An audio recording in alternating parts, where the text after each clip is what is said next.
வணக்கம். TNOU Tamil Nadu open university latest update தான் பார்க்க போகிறோம். அதாவது இப்போ ஆல்ரெடி லேட்டஸ்ட்டாக ஜாயின் பண்ணவங்களுக்கும் ஒரு நியூ அப்டேட்டு அண்ட் அதே மாதிரி ஆல்ரெடி இப்போ படிச்சுட்டு இருக்கவங்களுக்கும் ஒரு லேட்டஸ்ட் அப்டேட் ரெண்டு பேர்த்துக்குமே பார்க்க போகிறோம். ஓகேங்களா, ரெண்டு கேட்டகரியில் உள்ளவங்களுக்குமே இந்த வீடியோவில் பார்க்க போகிறோம். ஃபஸ்ட்டு பார்த்தீங்கன்னா இப்போ CY 2024 இப்போ ஜாயின் பண்ணாங்க பார்த்தீங்கன்னா அவங்களுக்கான லேட்டஸ்ட் அப்டேட் அப்படின்றத பார்த்துடலாம்.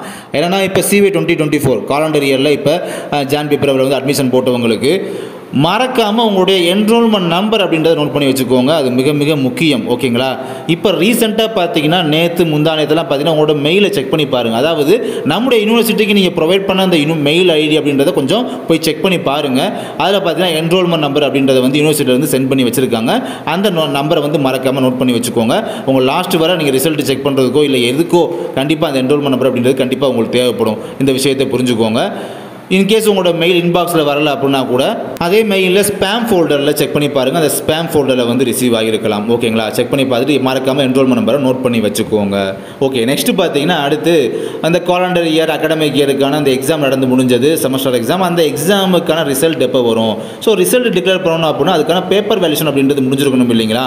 ஸோ அந்த பேப்பர் கரெக்ஷன் பண்ணுற டியூட்டி, அதாவது நீங்கள் எழுதின எக்ஸாம் பேப்பர் இருக்குது பார்த்தீங்கன்னா அதை கரெக்ஷன் பண்ணுற டியூட்டி பார்த்தீங்கன்னா இப்போ இந்த ப்ரீவியஸாக ஸ்டார்ட் பண்ணாங்க பார்த்தீங்கன்னா எக்ஸாம் யாருன்னா காலண்டர் இயரில் அட்மிஷன் போடணும் ப்ரீவியஸாக ஸ்டார்ட் பண்ணாங்க பார்த்தீங்களா?